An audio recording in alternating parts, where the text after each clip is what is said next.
Okay, let's date. Gusto ko maramdaman kung paano ka magmahal. Ha? Napamaang si Abay sa sinabing iyon ng katabi at para bang pansamantalang tumigil ang oras ng mga sandaling iyon. Nakatingin siya sa lalaki na walang kakurap-kurap habang ito naman ay nanatili lang na nakafocus sa pagdadrive. I said, let's date, pag-ulit ni Kairi sa kanyang sinabi. Doon lang tila nag-sink in sa isipan ni Abay na totoo ang kanyang naririnig at hindi imagination lang. Si Kairi ay niyaya siyang mag-date for real. Kumakabog ng husto ang dibdib ni Abay na parabang sasabog na iyon. Halo-halong feelings ang nararamdaman niya ng mga oras na iyon habang kausap ang lalaki. May kaba, may kilig, may pangamba at may saya. Hindi niya alam kung ano ang nangingibabaw sa mga iyan, basta ang tanging malinaw lang sa kanya ay niyaya siyang mag-date ng kanyang itagapagligtas. Sigurado ka ba? Puno ng kaba at pag-aalin lang ang tanong niya. Sumulyap si Kairi sa rearview mirror para makita ang mukha ng dalaga. Lihim pa siyang napangiti nang makita niyang namumula ang pisngi nito na para bang hiyang-hiya sa kanya. Come on, we've kissed so I think that's reason enough for us to go on date, right? Muntik nang takpan ni Abay ang bibig ng lalaki dahil nag-aalala siyang baka marinig iyon ng kanyang nanay, pero dahil nagda-drive ito kaya pinigilan niya ang sarili. Pasimple na lang niyang nilingon ang kanyang nanay na natutulog sa backseat katabi ang mga kapatid niya. Ano ka ba? Pwedeng pakihinaan naman yung boses mo. Baka marinig ka ni nanay mahinang saway ni Abay sa binata. Really? Anong masama? We're both of legal age. Tila ba hindi apektado si Kairi nang sabihin iyon na para bang ayos lang para sa kanya na marinig iyon ni Aling Leticia. Nga pero nakakahiya pa rin, anang Abay na nakayuko sa kanyang paanan. Kairi frowned at what he heard. What's so embarrassing? As far as he knows, he's a sensible man and has a good profession. Well, hindi siya nagbubuhat ng sariling bangko pero magandang lalaki rin naman siya at may well-built na katawan. Kaya bakit naman nakakahiya na marinig ni Aling Leticia kung naghalikan sila ng dalaga? Nakakahiya ba ang itsura niya? What's so embarrassing? Really? Do I look ugly to you? Nakaarko ang mga kilay na tanong niya pa. Napapailing naman si Abay sa narinig. Hindi naman yun ang ibig niyang sabihin kaya siya nahihiya. Of course, si Kairi ang lalaking to papangarapin ng lahat gwapo, mayaman at may mabuting puso. Nahihiya lang talaga siyang marinig ng kanyang nanay ang bagay na iyon dahil marami pa siyang hindi nasasabi rito, lalong-lalo na ang kanyang lihim. She wanted to tell her mother about it before the trial began so that she could gain her support. Oh, of course not. Hindi naman iyan ang ibig kong sabihin, anang Abay sa kamuling lumingon sa backseat kung natutulog pa rin ang kanyang pamilya. Bahagya siyang nakahinga ng maluwang nang makitang natutulog pa rin ito. Kung ganon, pumayag ka na sa sinasabi ko. Let's try dating for at least 3 months. Para malaman natin kung kompatible ba tayo sa isa't isa, saad ni Kairi na diretso ang tingin sa kalsadang dinaraanan. Napakagatlabi si Abay sa narinig. Siyempre pabor na pabor siya roon. Palay na ang lumalapit sa ibon, tatanggihan pa ba niya? Pero may aalinlangan pa rin sa kanyang puso, lalo pat sa bibig na mismo nito ng galing na trial date ilang iyon. Sandaling nag-isip si Abay habang nakayuko sa magkahugpong na mga kamay. Pinag-iisipan niyang mabuti kung ano ba ang mas tamang gawin ng mga sandaling iyon. Ano ka ba, anak? Bakit nag-iinarte ka pa? Abay nung kasing edad mo ako, ginagawa ko ang lahat ng alam kong magpapasaya sa akin. Napakaikli lang ng buhay anak, kaya piliin mo lagi ang maging masaya. Marahas na nilingon ni Abay ang backseat at nakita niyang nakatingin sa kanya ang kanyang nanay Leticia na may masuyong ngiti. Naiintindihan ni Abay ang ibig sabihin nito at alam niyang may punto rin ang mga sinasabi nito. Tama ang nanay Leticia niya, isang beses lang siyang mabubuhay kaya bakit hindi pa niya gawin ang magpapasaya sa kanya? Kau talaga, Nay. Napaka-tsismosa mo, natatawang sabi na lang ni Abay. Hindi na sumagot pa si Leticia. At sa halip ay muli siyang bumalik sa pagtulog na may ngiting nakapagkit sa labi. Para sa kanya, kung saan masaya ang anak niya ay susuportahan niya ito kahit na ano pa ang mangyari. Matapos sabihin iyon ay muling bumaling si Abay sa lalaki na busy pa rin sa pagdadrive. What if di mag-work? Tanong niya. Mula sa rearview mirror ay kitang-kita ni Kairi ang pag-aalala sa mukha ng dalaga. Wag mo munang isipin yun sa ngayon. Sige, sagot ni Abay maya-maya. CJ, what? Pumapayag ka na? Tumango siya. Yup. For a month. May munting saya ang bumalot sa dibdib ni Kairi matapos marinig ang sinabing iyon ng dalaga. Thank you for trusting me. Hindi makatingin ang diretsyo si Abay sa kanya. Parang may init na umaakyat mula sa dibdib niya paakyat sa pisngi. Sa loob-loob niya, hindi niya alam kung paano siya nakumbinsi. Pero naroon na sila sa simula ng isang bagay na pwedeng magbago sa lahat. Tumahimik ang loob ng sasakyan. Tanging tunog ng makina at mahinang paghilik ni Utoy at Nen ang bumabasag sa katahimikan.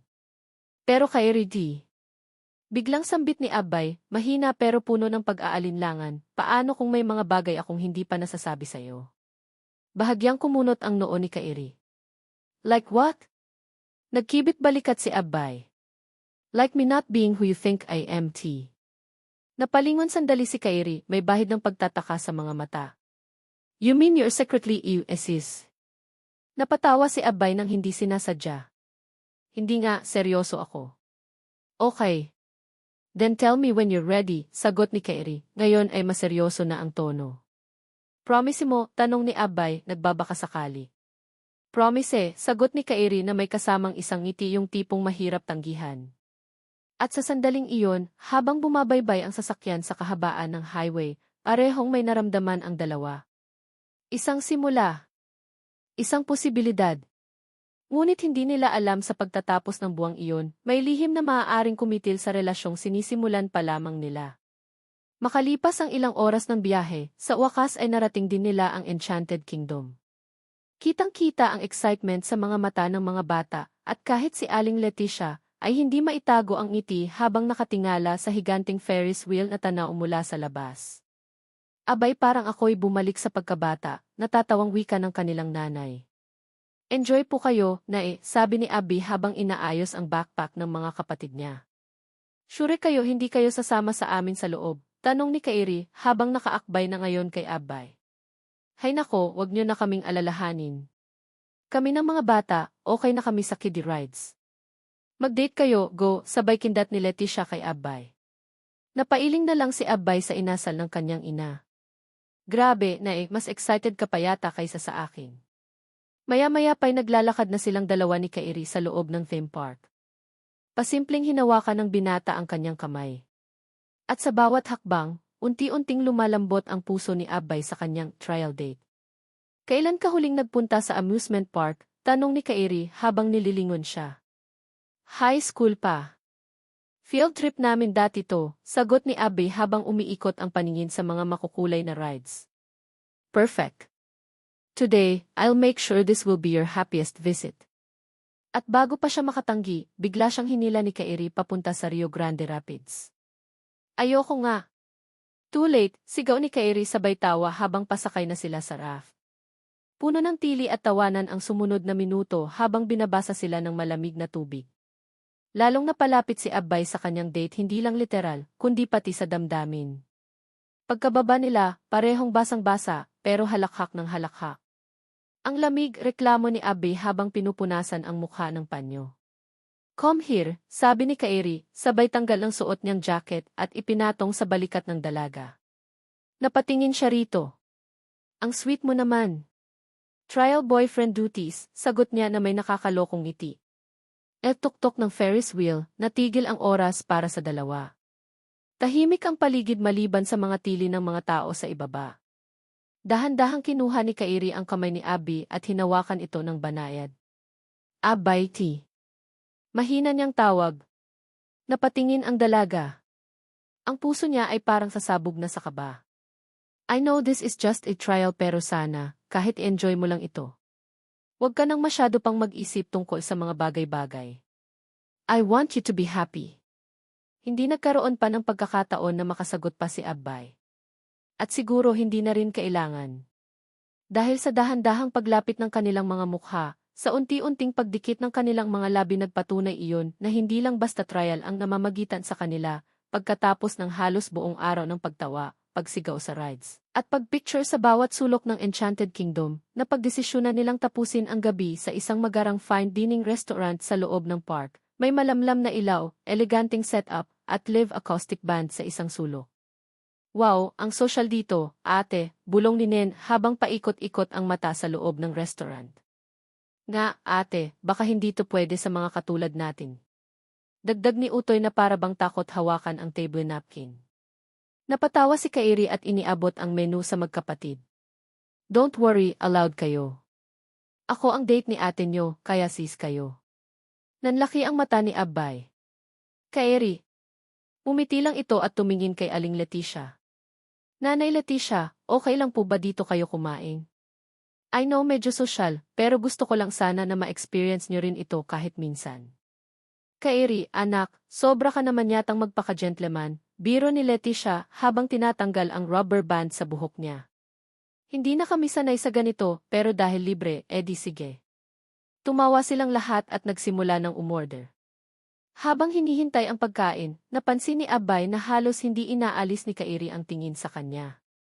Bakit ganyan ka makatingin? Tanong niya habang nilalaro ang kutsara. Masarap ka kasing tingnan, sagot ni Kairi, diretsong tingin sa kanya. Sabay natili ni Nen at Utoy, sabay takip sa kanilang mga mata na kunwari inandidiri. Napailing si Abay. Kairi, seryoso ka ba? I'm dead serious, sagot niya, this time mas banayad ang boses. Napatingin si Leticia sa dalawa, pagkatapos ay ngumiti. Hindi ko akalaing may lalaking kasing yaman mo na kayang humarap sa isang simpleng pamilya tulad namin, anya habang pinagmamasdan si Kairi. Pero masaya ako, anak. Kasi nakikita ko kung gaano kanya pinapasaya. Hindi agad nakasagot si Abbay. Gusto niyang umiyak. Hindi niya alam kung dahil sa kilig o dahil sa guilt na may tinatago pa rin siya. Pero sa mga oras na yon, gusto niya lang maramdaman kung paano maging totoo. Paano maging masaya. Dumating ang pagkain steak, pasta, grilled chicken, at kids meal para kina Nen. Masaya silang kumain, nagtatawanan at nagpapalitan ng kwento ng mga naranasan sa rides. Maya-maya, biglang naging malamlam ang ilaw sa restaurant at in-announce ng singer ang isang slow dance set. Tumayo si Kairi at iniabot ang kamay kay Abbay. Dance with me, Anya, nakatitig sa kanya. Dito. Sa harap ni nanay, bulong niya. Mas okay. Para makita niyang masaya ka, sagot naman ni Kairi. Walang nagawa si Abbay kundi tanggapin ang kamay nito. Habang marahang umiikot ang musika sa paligid, dahan-dahan silang sumayaw sa gitna. Simple lang ang kilos nila, pero sapat na para patunayan na sa pagitan ng mga biro, ng lihim, at ng takot may totoo. Matapos ang sayaw, bumalik si Abbay sa mesa para samahan sina Nen at Utoy na abalang-abala sa dessert na chocolate lava cake. Napansin ni Kairi na may iniinom na tsaa si Nana Leticia sa isang sulok ng pabilog na mesa. Tahimik lang si Nana Leticia pero may masuyong ngiti habang pinagmamasdan ang mga anak na masayang magkakasama. Nana Leticia, sabay lapit ni Kairi at naupo sa tabi nito. May I have a few minutes with you? Sumulyap naman si Leticia at mumiti. Aba, napaka-formal mo naman yata, Hijo. Parang job interview lang, iho. Napangiti si Kairi. Gusto ko lang po kayong makilala ng mas maayos. At kung okay lang, gusto ko rin po sanang sabihin sa inyo ito. Tumango naman si Leticia at isinandal ang likod sa upuan. Sige, ano ba yon? Huminga muna ng malalim si Kairi bago nagsalita. Gusto ko pong malaman yon na wala akong balak saktan si Abbay. Alam ko pong hindi pa malinaw kung ano ba talaga kami, pero sa totoo lang po, simula pa lang, may kakaiba na akong naramdaman sa kanya. Talaga, nakataas ang kilay ni Leticia. Baka naman dahil lang maganda ang anak ko. Napakamot sa batok si Kairi, napatawa. Maganda po talaga siya.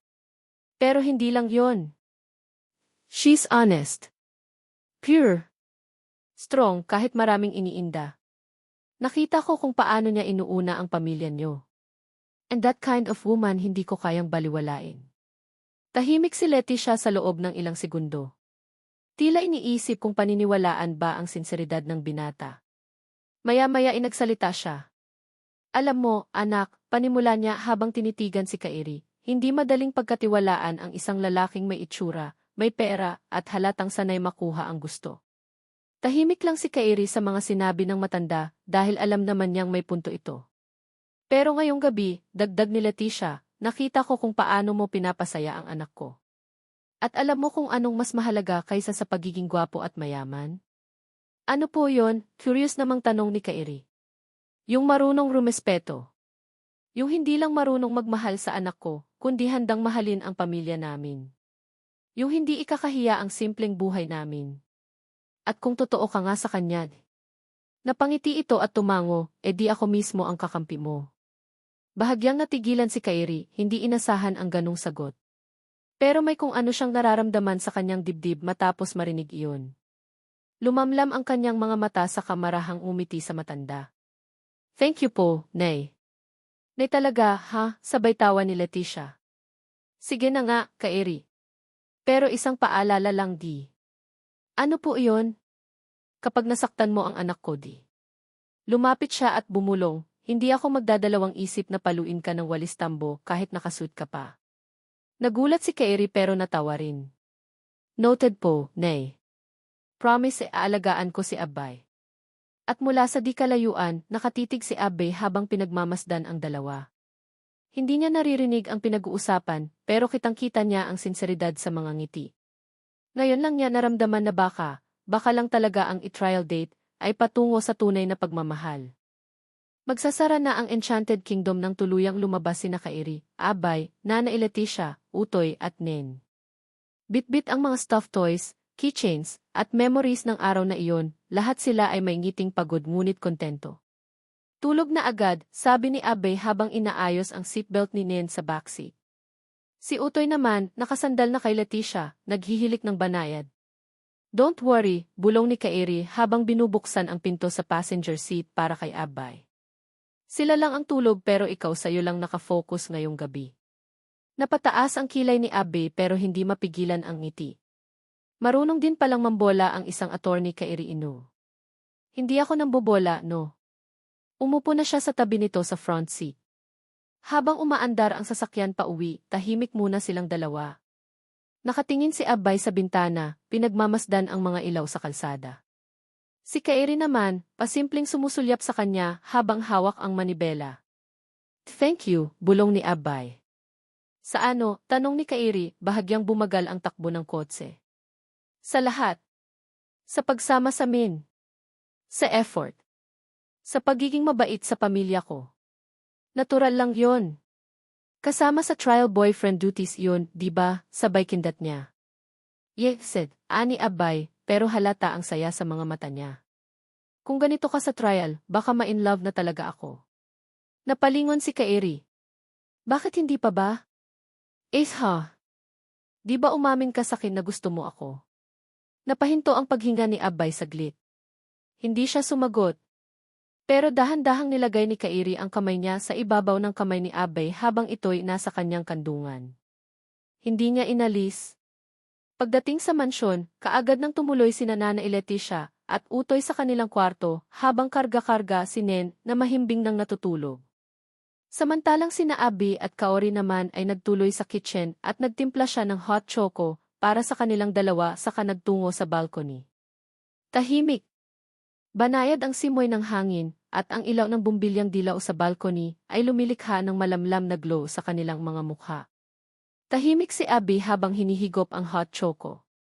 Katabi niya si Kairi, halos magkadikit na ang mga balikat nila sa upuang yari sa metal. Sweet. Peaceful. Perfect, dapat. Pero sa likod ng mga ngiting iyon, may kumakatok sa isipan ni Abay. Bakit nga ba? Bakit ang bilis? Bakit ngayon lang kami naging close pero para bang sobra na agad ang gestures niya? Bakit bigla niya ako niya iaya mag-date? Dahil ba may feelings na talaga siya? O dahil naaawa lang ito sa kanya? Napatingin siya kay Kairi na seryosong nakatitig sa madilim na kalangitan. Kairi T. Mahinang tawag ni Abay, halos pabulong. Sagot nito nang hindi lumilingon. May tanong ako. Shoot! Bakit mo talaga to ginagawa? Napalingon ito sa kanya. Ang alin? To lahat to. Tumigil siya saglit. Yung pagdadala sa amin sa Enchanted, yung pagiging sweet mo, yung pag-iaya mong mag-date. Totoo ba talaga? Or dahil naawa ka lang sakin? Or dahil wala lang? Nagtagal bago sumagot si Kairi. Tumingin siya sa kanya tuwid, tahimik, pero mailaman. Abay, panimula niya. Kung naawa lang ako sa'yo, sa tingin mo ba gugustuhin kong makasama ka buong araw? Sa roller coaster, sa Rio Grande, sa Ferris wheel sa tabi mo. Hindi siya nakaimik. Ginawa ko to kasi gusto kong makilala ka. Gusto kong malaman kung ano bang klaseng babae, yung biglang gumulo sa tahimik kong buhay. Gumulo, inis na tanong ni Abay. Ngumiti si Kairi. Gumulo in the best way possible. Napatingin si Abay sa tasa ng hot choco. Uminom siya ulit, pero ngayon may bahid ng ngiti sa kanyang labi. Pero trial lang to, di ba? Tanong niyang muli. May deadline. May sagot ni Kairi habang tumingin muli sa langit. Pero minsan, kailangan mo lang magsimula sa trial para malaman mong worth it pala ang panghabang buhay. Tumahimik si Abay. Napatingin siya sa mukha ni Kairi at sa unang pagkakataon, hindi niya alam kung ano ang nararamdaman niya. May saya. May kilig. May takot. At higit sa lahat, may tanong pa rin, totoo ba talaga ito? O hanggang trial di lang ako sa puso niya? Pero sa gabing iyon, kahit wala pang kasagutan, piniling tumahimik si Abay. Dahil minsan, sapat na muna ang presensya. Sapat na ang katahimikan. Sapat na ang kamay niyang marahang inilalapit kay Kairi at ang titig nitong nagsasabing, hindi kita pinaglalaruan, mainit na sumalubong ang sikat ng araw sa loob ng malaking mansyon ng pamilya Ino. Tahimik ang paligid, tanging mga ibon mula sa mini garden at tunog ng fountain sa likod bahay ang maririnig. Nagising si Abay sa guest room nila, katabi si Nen na mahimbing pa ring natutulog. Nakita niyang may tray sa bedside table, may breakfast, orange juice, at isang sticky note, "Good morning. Meet me at the pool area." Nay! Napakagatlabi siya. Trial boyfriend duties pa rin ba to? O mas malalim na ang dahilan ng effort ni Kairi para sa kanya? Tahimik siyang lumabas, nagpalit ng pambahay na damit, at nagtungo sa pool area kung saan natagpuan niya si Kairi, naka-white button-down shirt, hawak ang 2 mug ng kape, at may malawak ng ngiti. "You're late," bungad nito. Wala namang nakalagay na oras sa note mo kontra niya, pero hindi maitago ang ngiti. "Kiathe." Umiling-iling ito. "Let's go. May inihanda akong trial date surprise para sa'yo." Sa pool area ay mayroong mini garden na may mesa't upuan na nasa ilalim ng puno ng mangga. Sa ilalim ng puno, may nakahandang blanket, at may nakahandang chessboard, croissants, at strawberries na may whipped cream. Trial chess match, and Kairi. Kung sino ang matalo, sasagot ng isang truth. Napailing si Abay. Talo agad ako dyan. Kaya nga to sinadya. Ang daya. Umisi lang si Kairi sa kasininyasan si Abay na maupo na rin. Nag-umpisang maglaro ang dalawa na para bang sila lang ang tanging tao sa palidi. Tila ba pansamantalang nawala muna sa isipan nila ang takot, ang nakaraan, at ang pangalang Henry Scott. Sa huli, syempre ay natalo si Abay. Okay, ani Kairi habang umiinom ng kape. Truth time. Sagutin mo ng totoo. Oh, fine. Nakasimangot si Abay nang sabihin iyon. Bakit mo ako nagustuhan? Hindi ko alam, sagot niya. Gusto ko iyong pakiramdam kapag kasama kita. Safe. Masaya. Siguro dahil sa kabutihan mo sakin kaya nagustuhan kita. Diretsong sagot ni Abay bagaman kinakabahan.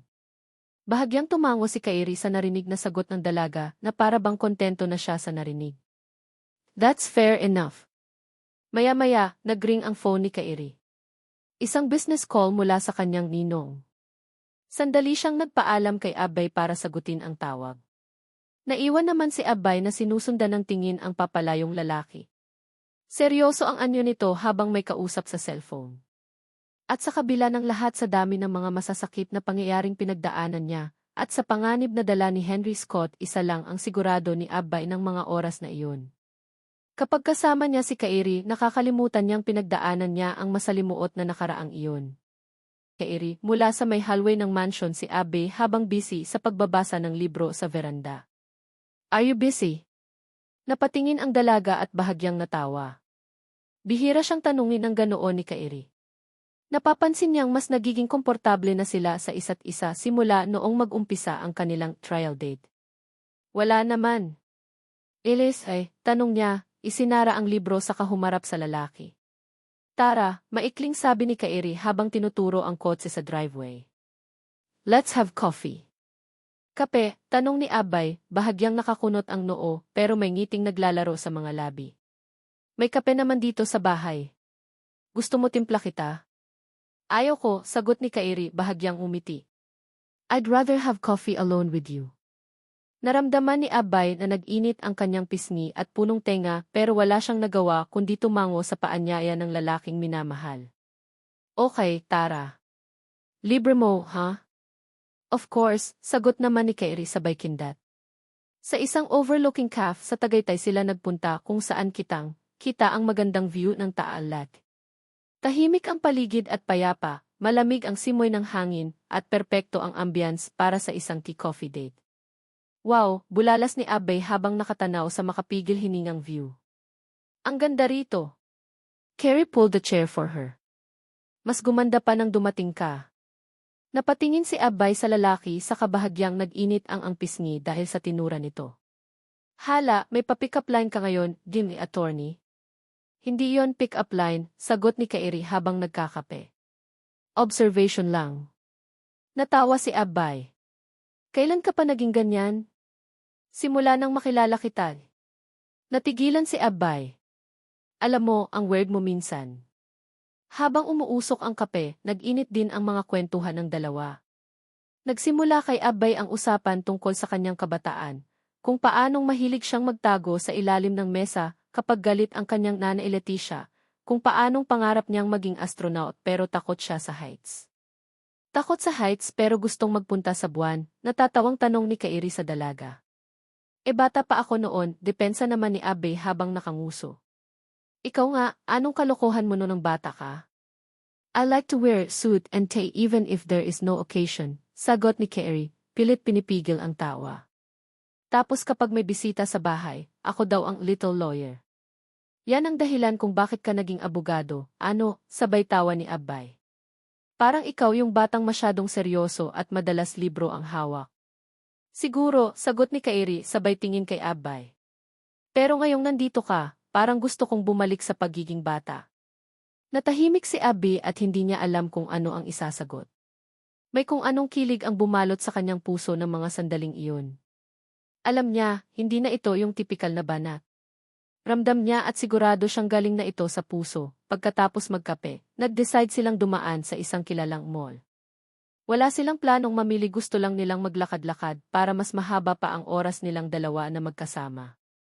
Ang daming tao, sambit ni Abby habang hawak ang bag at lumilinga-linga. Nakakatuwa. Parang ang gaan lang ng pakiramdam. Tahimik lang si Kairi. Hindi siya sanay sa ganitong klaseng lakad pero para kay Abay, nagagawa niyang magbago kahit kaunti. Uy, tignan mo, sabi ni Abay, huminto sa harap ng isang shop. May display itong mga cute na laruan, isa na roon ang isang maliit na polar bear na may scarf. Ang cute nito, bulalas niya. Parang may nakita na akong ganito dati sa Japan siguro. Basta, may naaalala ako. Mahilig ka pala sa plush toys, tanong ni Kairi. Lalo na pag cold ang itsura nila pero cuddly, sagot ni Abay. Alam mo yung tipong parang intimidating sa una pero softy pala? Napatingin si Kairi sa kanya, saka muling tumingin sa stuffed toy. Parang may tinutukoy si Abay, siya kaya yon? Habang abala si Abay sa pagtitingin sa kabilang store, palihim na bumalik si Kairi sa shop at binili ang maliit na polar bear. Pinabalot niya ito sa simpleng gift box, may blue ribbon at pinatago sa kanyang sasakyan. Pagka-uwi nila mula sa pamamasyal, tahimik na muli si Kairi. Si Abay naman ay abala sa pagbubukas ng ilang grocery items na binili nila. Tahimik ang gabi, maliban sa mahinang huni ng mga kuliglig mula sa garden. Tulog na rin ang mga bata dahil late na at tanging ang mga kasambahay at bodyguards na lang ang nananatiling gising. Salamat ha, sa pag-invite sa aking magkape kanina, ani Abay habang inaayos ang mga bagay sa mesa. Ang gaan lang talaga ng araw na to. The night is not over yet, sagot ni Kairi. At mula sa kanyang likuran at inilabas niya ang isang gift box na kanina pa niya hawak-hawak at inabot sa dalaga. May nakalimutan ka. Ano to? Buong pagtatakang tanong naman ni Abay, kunot noo. Hindi ko naman, just open it, putol ni Kairi sa sinasabi nito. Bagaman clueless, dahan-dahang binuksan ni Abay ang kahon. At napasinghap siya pagkakita niya sa laman nito ang maliit na polar bear parang biglang sumikdo sa kanyang dibdib. Napanganga siya, hindi makapaniwala. Kairi T. Wala lang. Para lang maalala mo ang araw na to, sabay tingin sa kanya. And so that, you can also remember that not everyone who seems cold doesn't know how to love. Hindi nakakibo si Abay at nanatili lang na nakatingin sa lalaki habang malakas ang kabog ng dibdib. Ang mga salitang iyon, kahit simple, ay bumuho sa kanyang dibdib na parabang ulan sa tagtuyot. Hindi niya alam kung ano ang isasagot. At sa halip, niyakap niya ng mahigpit ang stuffed toy at sa loob-loob niya, niyakap na rin ang ideya na baka may pag-asa sila. Tahimik lang si Kairi habang masayang pinagmamasdan ang dalaga. Hindi na niya kailangang magsalita pa dahil ang ngiti pa lang ni Abay ay sapat na para sa kanya. Sa gabing iyon, sa gitna ng katahimikan ng mansyon, isang simpleng regalo ang nagsilbing hudyat ng pagbubukas ng pusong matagal ng nakasara. And with Kairi's every gesture from inviting her to the cafe, to sharing childhood stories, to handing her small toy, the two hearts that were once both afraid of falling in love again gradually come closer. Nasa balcony sina Abby at Kiko, nakaupo sa rattan swing na may malalambot na throw pillows. Dahil rest day iyon ni Kiko ay napagpasyahan niyang makipagkwentuhan sa kanyang best friend, lalo pat may napapansin siya rito these past few days. Bro, may gusto sana akong itanong sayo. Mula sa paghigop ng tsaa ay bumaling si Abay sa kanyang best friend. Ano iyon? Mukhang may hinala na siya kung ano ang itatanong nito sa kanya. Diretsahan na. Kayo na ba ni Kuya Kairi? Tanong nito na nakataas ang mga on-fleek na kilay. Muntik nang masamid si Abay sa narinig sa kagulat na napatingin sa kausap. Ha? Anong kayo? Hindi pa no? Napakunot noon naman si Keiko pero mayroong pilyang ngiti sa mga labi. Hindi pa, pero may something na. Aminin mo na, bro, pagpupumilit pa ni Keiko habang nakataas ang mga kilay. Ang daming palihim na tinginan, late night talks, at pag-good morning coffee ni Kuya Kairi na dati, ni hindi marunong magsabi ng hi sa babae. Napakagatlabi naman si Abay sa mga narinig. Of course, hindi tanga ang kanyang best friend at alam niyang mapapansin nito ang mga gestures ng nakatatanda nitong kapatid. At ito pa, ginagawan ka pa ng breakfast in bed ni Kuya. Never yan ginagawa ni Kuya kahit para sa sarili niya eh. Napapansin mo pala lahat, no, nakangiting sagot naman ni Abay. Natawa si Keiko sa tinura ng kaibigan. Bro naman ikaw ang best friend ko, siya ang kuya ko. And natural na matalas radar ko. And honestly, I'm happy for you. Masaya ka? Di ka ba naiilang? I mean you're the best friend. Isang matamis na ngiti ang isinagot ni Kiko sa kanya sabay sabing, I'm happy because no Kuya is safe with you. I've been wanting to see him trust a woman again for a long time after what happened. And that's you, bro. Yung tipong di siya husgahan, hindi siya iiwan at higit sa lahat. Yung kaya siyang mahalin kahit may pagka-cold siya, tahimik at laging nakakunot ang noo. Natawa si Abay sa mga narinig bagaman mayroong bahagi sa kanyang puso ang tula hinaplos ng mainit na kamay dahil sa mga sinabi ni Keiko sa kanya. Minsan nga parang gusto ko na siyang kilitiin para lang mapangiti, natatawang saad niya. Ganyan yon, bro. Pag gusto mo ang tao, kahit suplado, cute pa rin para sa'yo, saad naman ni Keiko sabay kindat. Mahina namang napabuntong hininga si Abay habang nakatitig sa baso niyang mailamang tsaa. Hindi pa naman kami, pero sa tuwing kasama ko siya, hindi ko mapigilang umasa. Hinawakan ni Keiko ang kanyang kamay sa kamasuyong ngumiti. Bro, kung sakaling dumating yung araw na magtapat siya, huwag ka nang magdaob. Kilala ko si Kuya, pag naglakas loob siyang unamin, ibig sabihin ikaw yung nakita niyang worthy sa love niya.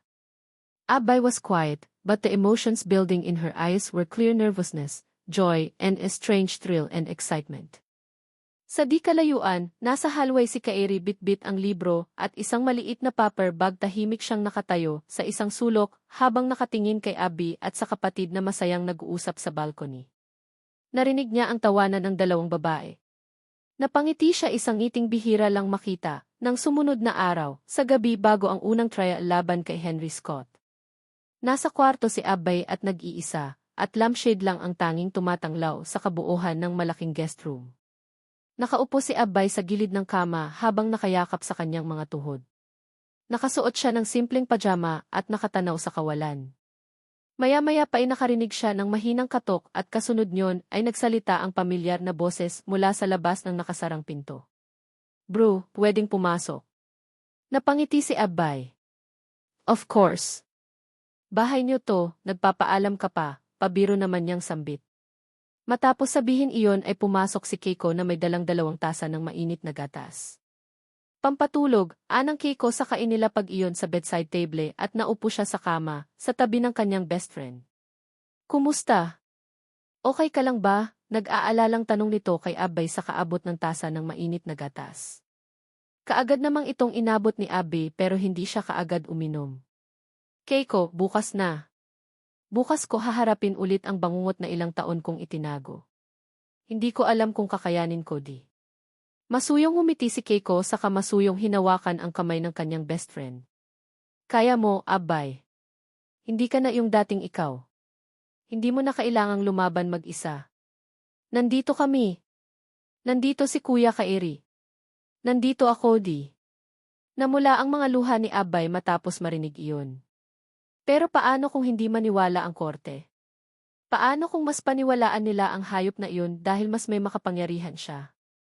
Humigpit ang pagkakahawak ng kanyang best friend sa nanginginig na kamay ni Abay. "That will never happen. Dahil meron kang boses ngayon at maririnig ka nila. Lalo na si Henry Scott, maririnig ng hayop na iyon mula sa iyo ang sakit na siya mismo ang gumawa. You're no longer the victim, Abay. You're a survivor."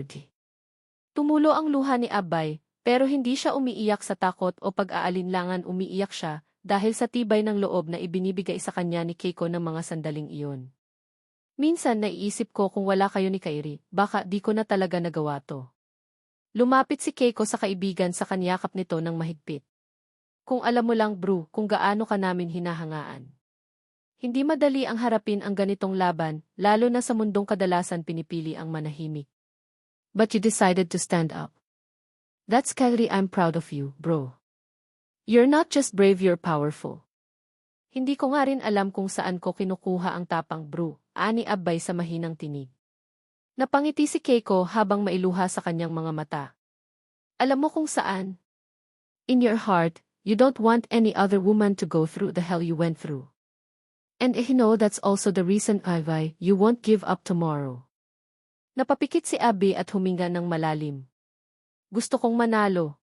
Hindi lang para sa sarili ko kundi para sa lahat ng katulad kong babae na natakot ipaglaban ang sarili. At para sa dating Abay na ilang taon ding namuhay sa takot. At mananalo ka, bro, dahil may katotohanan ka. May hustisya sa panig mo. And most of all, there are people who love you and are willing to stand beside you until the end." Silence fell in the room. They both hugged each other. A moment filled with compassion, fighting, and unconditional support for best friend. Sa labas ng pintuan, nakatayo si Kairi. Hindi siya kumatok. Hindi rin siya nagsalita.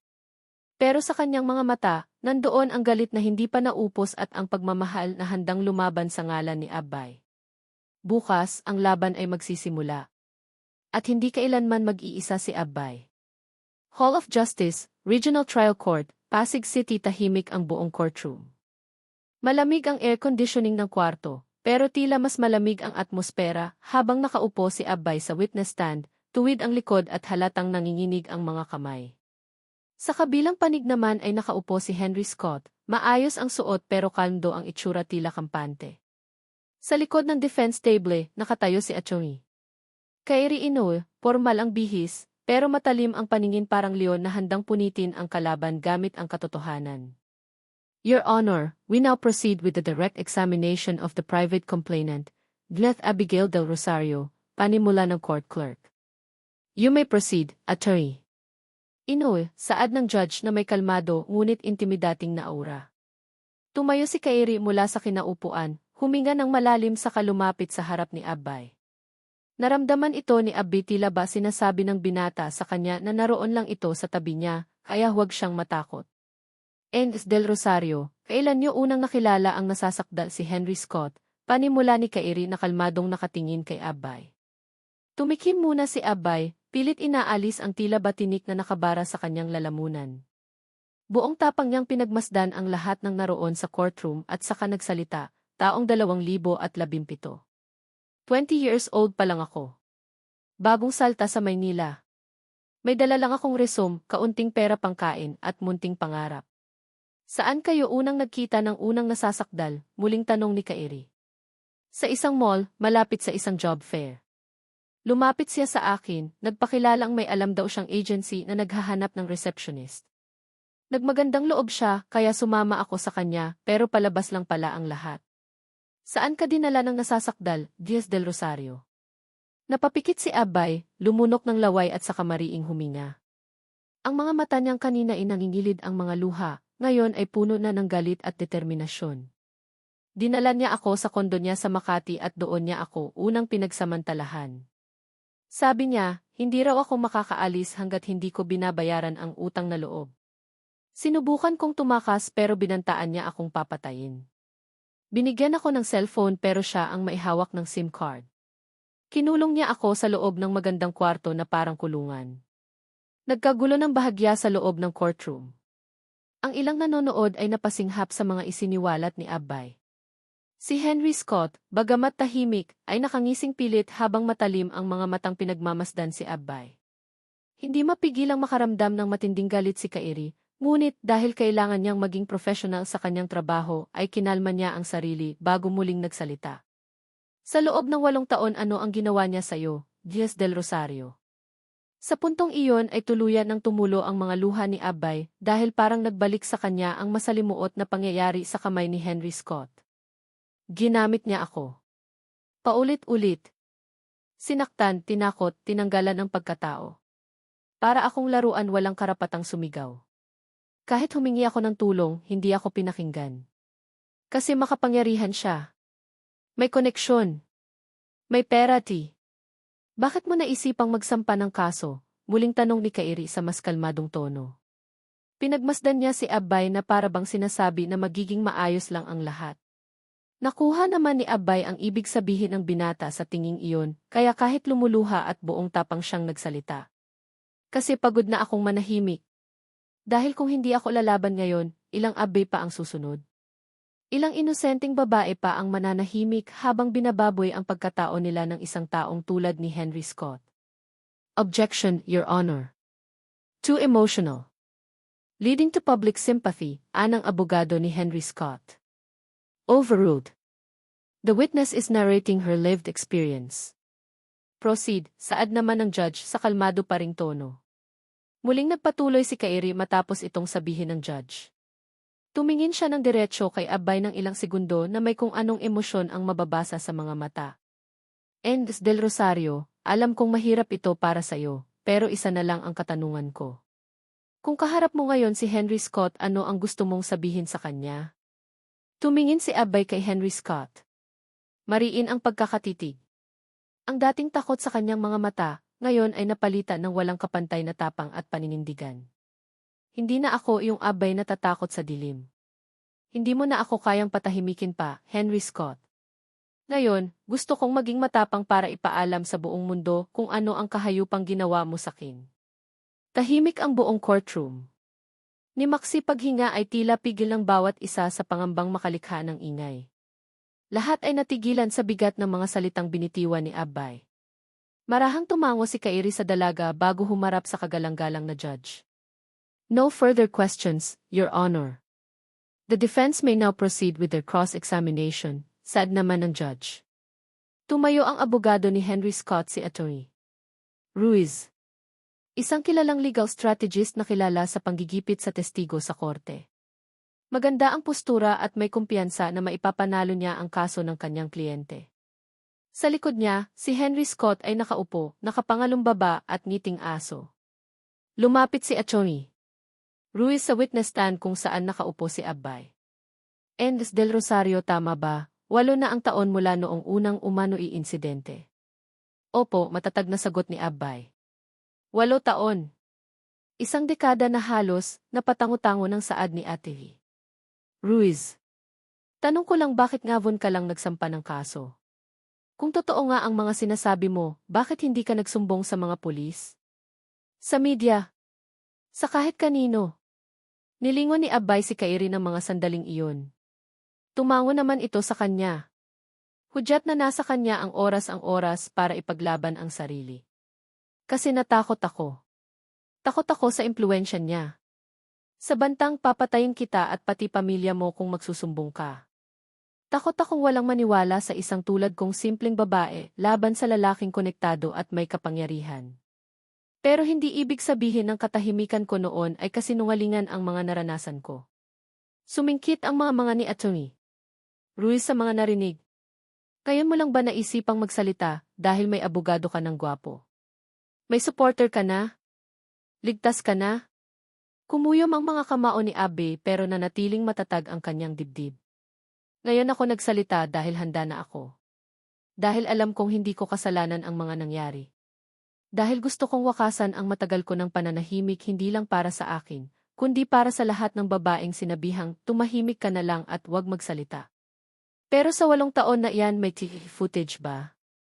May medical record ba na tumutukoy sa pananakit ng aking kliyente sa'yo? May ebidensya ba na ginahasa ka? Huminga muna ng malalim si Abbay bago magpatuloy. Wala. Walang video. Walang litratong pwede kong ipresenta. Pero narito ako buhay na ebidensya. Araw-araw kong pasan ang trauma, ang takot, ang bangungot. At hindi ibig sabihin ng kawalan ng kamera ay wala ring krimen. Hindi lahat ng sugat ay nakikita. Pero merong panloob na sugat na kahit anong gawin hindi nagagamot, hindi naghihilom. Tumahimik ang buong courtroom sa makabagbag damdamin litanya na iyon ni Abbay. Lahat ay damang-dama at nakisimpatya sa sakit na pinagdaanan ng dalaga. Naalarma naman si Atty. Ruiz dahil pansin niyang maski ang judge ay nakisimpatya sa babaeng kaharap.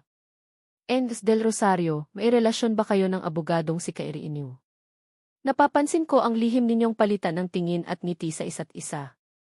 Nagulat ang lahat sa pangahas na tanong na iyon ni Atty. Ruiz. Ang ilan ay napaubo sa narinig at mahinang nagbulungan. Ang judge ay masinsinang tumitig sa dalaga na nakaupo sa witness stand. Sandaling natahimik si Abbay, pero maya-maya rin ay buo ang loob siyang nagsalita. Wala kaming relasyon. Pero kung meron man, hindi nito babawasan ang katotohanang inaabuso ako ni Henry Scott sa loob ng maraming taon. Ang kaso ay hindi tungkol sa kung sino ang nagmamahal sa akin ngayon, kundi kung sino ang sumira sa akin noon, matatag at buong tapang na saad ni Abbay sa lahat ng naroroon. No further questions, Your Honor, said ni Atty. Ruiz sa judge. Matapos niyon ay bumalik na ito sa mesa. Hindi nito na itago ang pagkairita sa nangyari. Si Henry Scott, sa unang pagkakataon, ay nabura ang ngisi at parabang naglaho ang kumpiyansa. Paglabas ni Abbay mula sa witness stand, sinalubong siya ni Keiko ng mahigpit na yakap. Si Kairi ay nasa tabi niya, at sa mata nito ay hindi lang respeto ang naroroon kundi paghanga dahil sa katapangan ipinakita ng babae kanina sa korte. Bahagya siyang lumapit sa dalaga sa kabumulong, hindi lang kita basta ipagtatanggol, Abbay, dahil karapat-dapat kang pakinggan, paniwalaan at ipaglaban.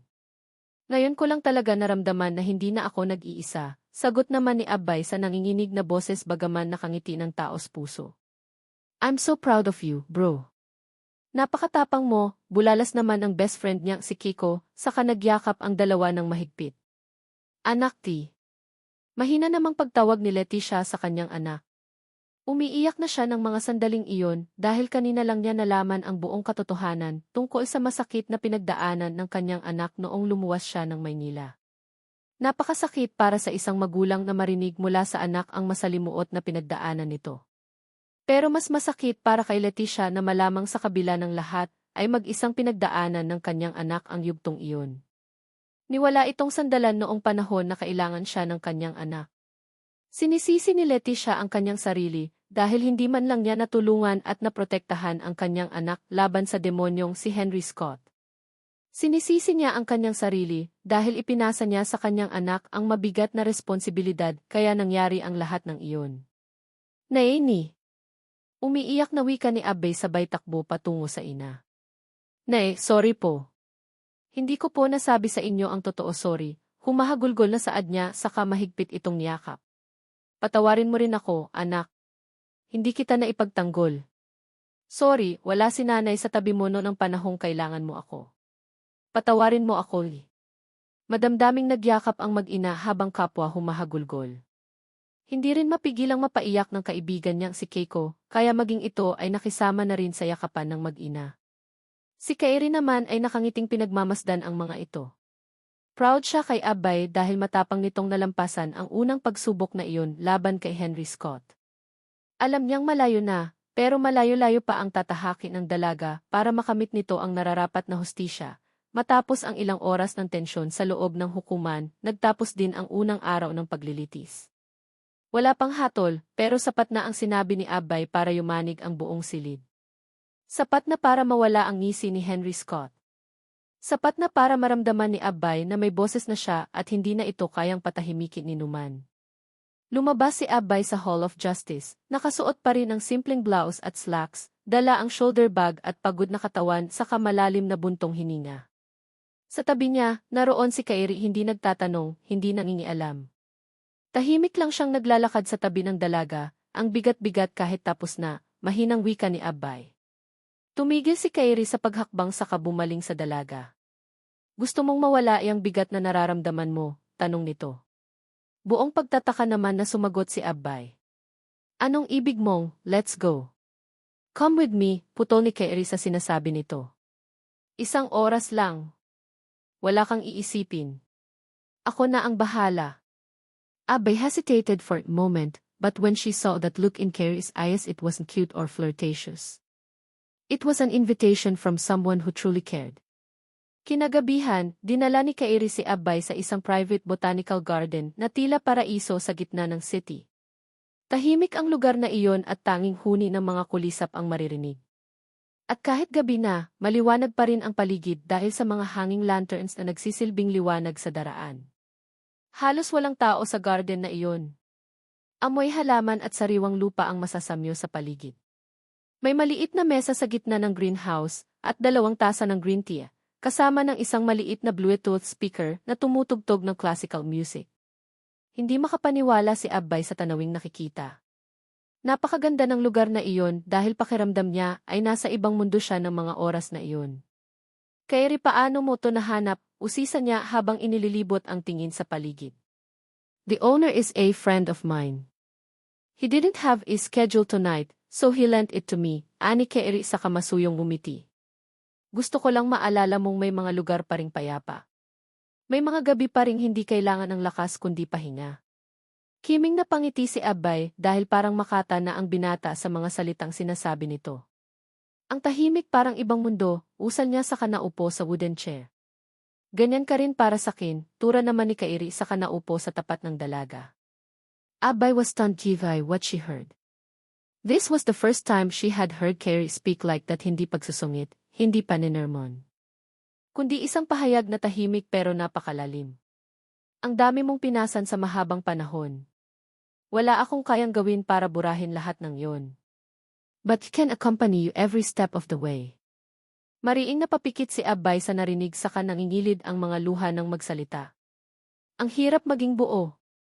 Pero kapag kasama kita parang kaya ko, madamdaming saad niya. Napangiti si Kairi saka umangat ang kamay upang punasan ang mga luhang naglalandas sa pisngi ng dalaga. Because you really can me. Usal niya sa malamyos na tono. Tahimik muli ang paligid at ang musika na pumapailan lang sa paligid ay naglalaro sa hangin.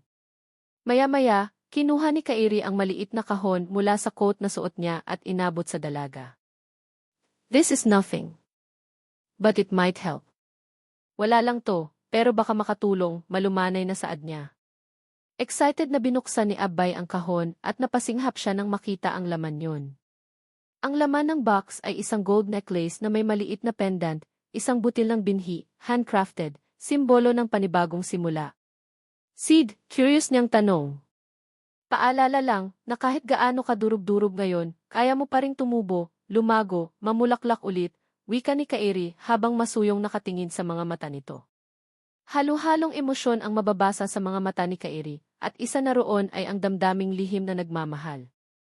Muling umagos ang luha ni Abay dahil sa sinabi ng lalaki, pero kasabay niyon ay matamis na ngiti sa kanyang mga labi. Ang unang araw ng trial ay tapos na, pero ngayon pa lang siya nagsisimulang mabuhay muli. Between the silence and the dark night, under the dim lights and hot tea, two wounded hearts find temporary solace in each other. Ngunit hindi ito pagtatapos ng isang laban, pero ito ay patunay na may mga laban na hindi kailangang harapin ng mag-isa. Tahimik ang biyahe pauwi ng mansyon. Kapwa tahimik ngunit magaan ang pakiramdam ni na Abby at Kairi, dala ng mga halakhak at kwento sa botanical garden. Nakatingin si Abay sa labas ng bintana, habang si Kairi ay panakanakang sumusulyap sa dalaga sa rearview mirror na tila ba sinisikap basahin ang bawat maliit na ekspresyon ng mukha ng dalaga. Ngunit ang kasiyahan ay agad na napalitan ng tensyon nang bumungad sa kanila ang eksena sa harap ng pintuan ng mansyon. Isang babaeng putlang-putla, may mga pasa sa mukha at katawan, may hiwa sa labi, at halatang galing sa matinding pag-iyak ang nakatayo sa harapan ni Kenji, Keiko, at ng ilang mga kasambahay.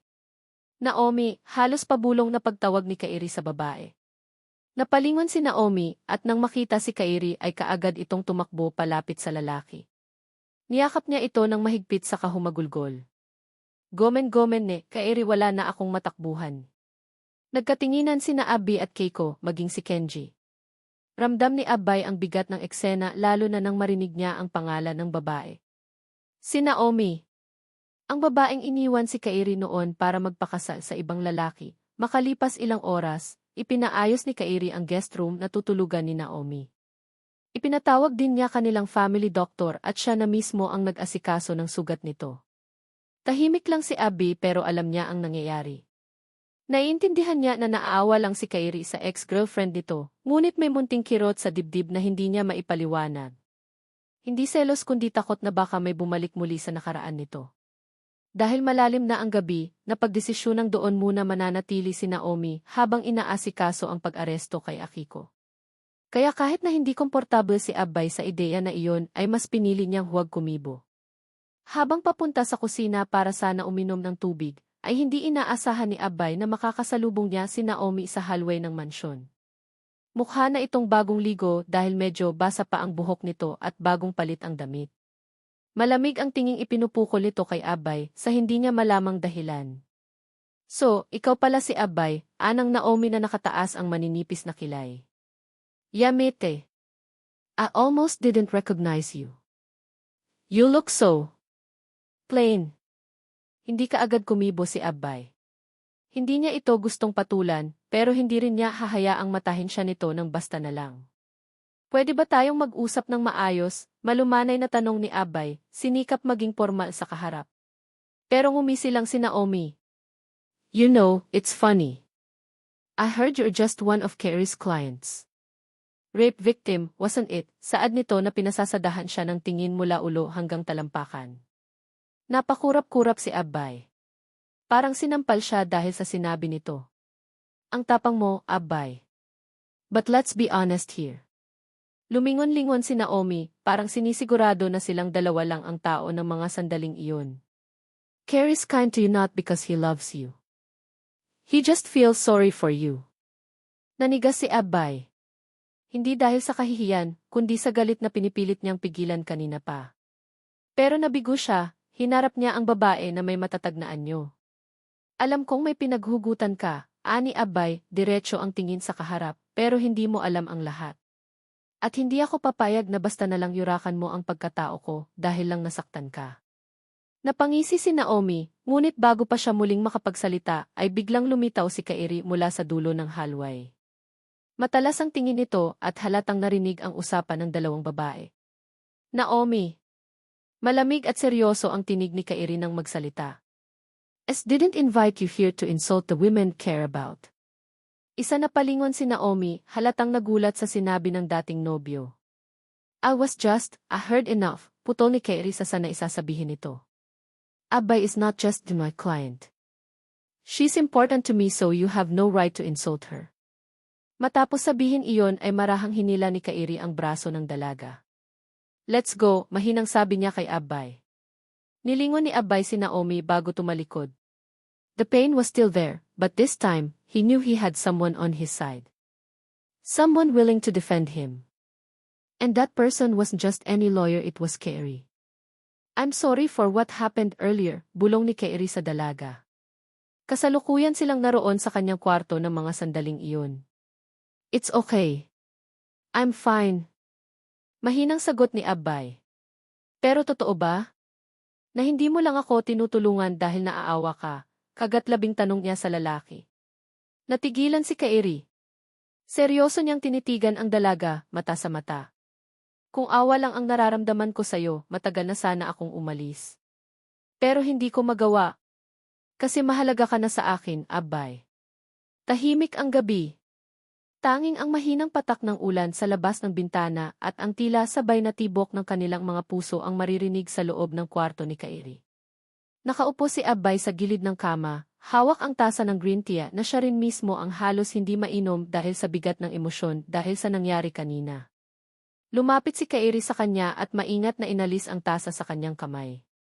Hindi ito nagsasalita pero ang mga mata nito ay para bang kay daming gustong sabihin.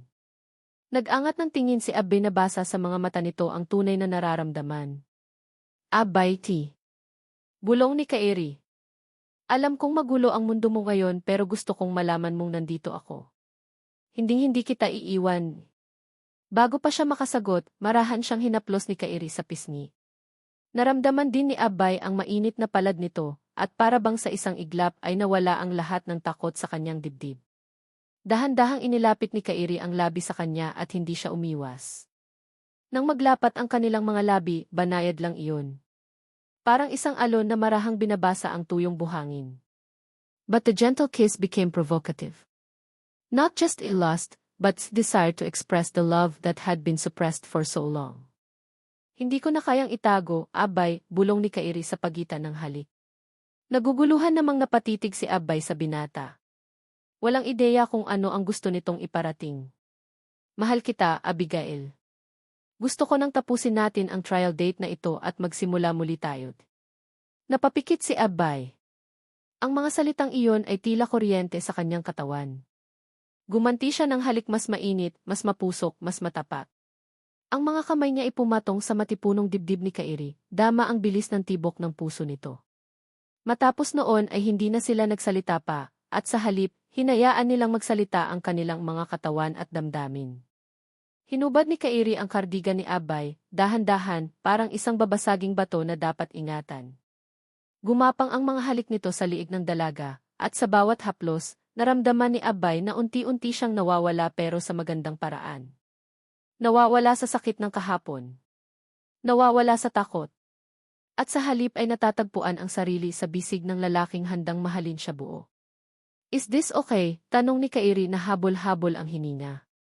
Tumango si Abbay walang pag-aalinlangan. Yes. Kairi. I want this. I want you, G. In the next moment, their bodies slowly moved on the bed, hands restless from searching, from caressing, from hugging. Kairi seemed to always be gentle, always asking in Abbay's eyes if she was okay, if she was safe. And with each kiss Abbay responded to, they sank deeper into the warmth of the moment. Their moans were whispered, like prayers. Neither of them was in a hurry. Instead, every movement, every touch of their bodies was filled with care, with understanding, with love. It was as if they had finally found a home not in the place, but in each other. And when they reached their climax, together, holding hands, it was as if all the wounds of the past had partially healed. Their bodies, bound together via desire, were now overshadowed by the love they had long awaited. Pagkatapos, yakap ni Kairi si Abbay habang nakapatong ang ulo nito sa kanyang dibdib. Hinaplos niya ang buhok nito at mahinang bumulong. You're not broken, Abbay. You're the bravest woman I've ever known. And I'm lucky you're here with me. Mahigpit ang yakap ni Abbay sa lalaking pinakamamahal, at sa pagkakataong iyon, alam niyang hindi siya nag-iisa. Hindi na.